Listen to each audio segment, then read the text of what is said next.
خواتین و حضرات، پروگرام دین و دانش میں آپ کو پھر خوش آمدید کہتے ہیں۔ ہمارے ساتھ ہمارے دوست ہیں ڈاکٹر محمد فاروق خان صاحب۔ آپ ان کو دیکھتے ہیں دنیا چینل پر، اس سے قبل بھی ان کی گفتگو سے آپ نے استفادہ کیا ہوگا۔ ڈاکٹر صاحب السلام علیکم۔ وعلیکم السلام۔ آپ کا کیا حال ہے حضور؟ خدا کا شکر ہے جی، آپ کی دعائیں ہیں۔ ڈاکٹر صاحب، یہ گفتگو ہم کر رہے ہیں قیامت کے موضوع پر، اور اس سے پہلے ہم نے اور آپ نے گفتگو شاید سنی ہوگی کہ جو یہاں پر قرآن مجید میں جو قیامت کے بارے میں باتیں بیان ہوئی ہیں، جو حدیث شریف میں باتیں بیان ہوئی ہیں، اس کے حوالے سے میں آپ سے بھی چاہتا ہوں مختصر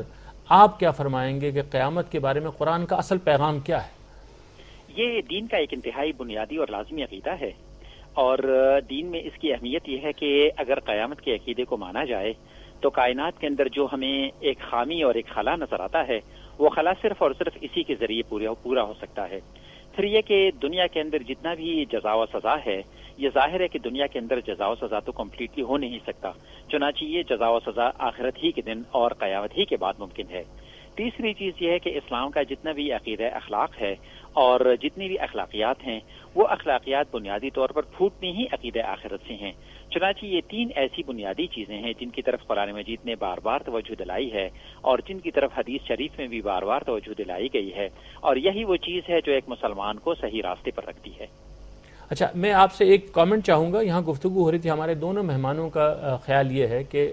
قرآن مجید میں اور حدیث شریف میں جو بھی نشانیاں بیان ہوئی ہیں، جس میں بڑی پیمانے پر اخلاقی انحطاط ہوگا، اس کی تفصیل آپ نے دیکھی ہوگی روایات میں، اور یاجوج ماجوج کی الغار ہوگی، یہ یعنی دو پہلوؤں سے، ایک واقعاتی چیز ہے اور دوسری کیفیت بیان ہو رہی ہے اخلاق کی۔ آپ اس بارے میں کچھ کامنٹ دینا چاہیں گے؟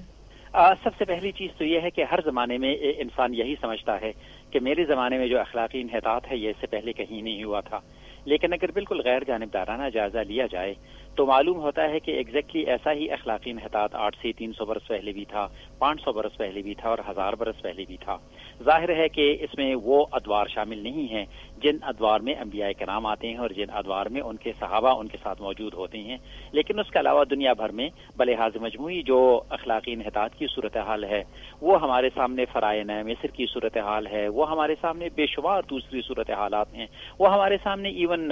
عباسی دور کی اور اموی دور کی اور اس سے پہلے اور اس کے بعد کے مسلمان بادشاہوں کی بھی ہمارے سامنے صورتحال ہے۔ چنانچہ اس اعتبار سے میں تو انتہائی ادب کے ساتھ کہوں گا کہ اخلاقی انحطاط ابھی تک اس چیز کو نہیں پہنچا، بلکہ ہماری سوسائٹی میں اس وقت بھی بہرحال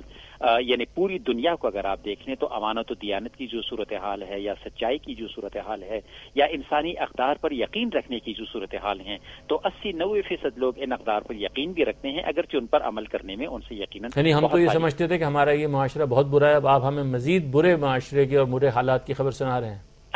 میرا خیال یہ ہے کہ اگر یہی کچھ ہونا ہے کہ بہت زیادہ اخلاقی انحطاط ہوگا تو یقیناً وہ اخلاقی انحطاط ایسا ہوگا کہ جس میں انصاف اور ظلم کے درمیان میں دیوار مٹ جائے گی، جس میں سچائی اور جھوٹ میں دیوار مٹ جائے گی، جس میں دیانت اور بددیانتی میں جو درمیان میں ایک رکاوٹ ہے وہ مٹ جائے گی، اور لگتا ہے کہ اس زمانے میں ایک بہت عظیم قسم کے فساد اور بہت عظیم قسم کے حالات رونما ہوں گے، جن حالات کی طرف جیسا کہ مجھ سے پہلے دونوں دوستوں نے اشارہ بھی کیا ہوگا کہ قرآن مجید میں کہ حدیث شریف میں یہاں تک بھی کہا گیا ہے، قرآن مجید میں تو ظاہر ہے کہ یاجوج ماجوج کی بات آئی ہے۔ اب یاجوج ماجوج کی اصل حقیقت کیا ہے، یہ حقیقت سے ہم فی الحال بہرحال بے خبر ہیں، اس لیے کہ قرآن جس طریقے سے کہتا ہے کہ وہ ہر کونے قدرے سے پل پڑیں گے، تو اس کا کیا مطلب ہے؟ پھر یہ کہ حدیث میں جتنی باتیں آئی ہیں، کیا ان تمام باتوں کو بالکل لٹرل معنوں میں لیا جائے یا ان کو محاورے کے معنی میں لیا جائے؟ یعنی دجال کیا چیز ہے، دجال کانا ہوگا، دجال کی ایک آنکھ ہوگی، یہ کیا چیز ہے، اس کو کس طریقے سے منطبق کیا جائے؟ بہرحال اس کے انطباق میں جو کچھ بھی ہوگا، میرا خیال یہ ہے کہ احادیث میں جو کچھ آیا ہے فی الحال دنیا اس سے بہت دور ہے۔ جہاں تک غلبہ اسلام کی بات ہے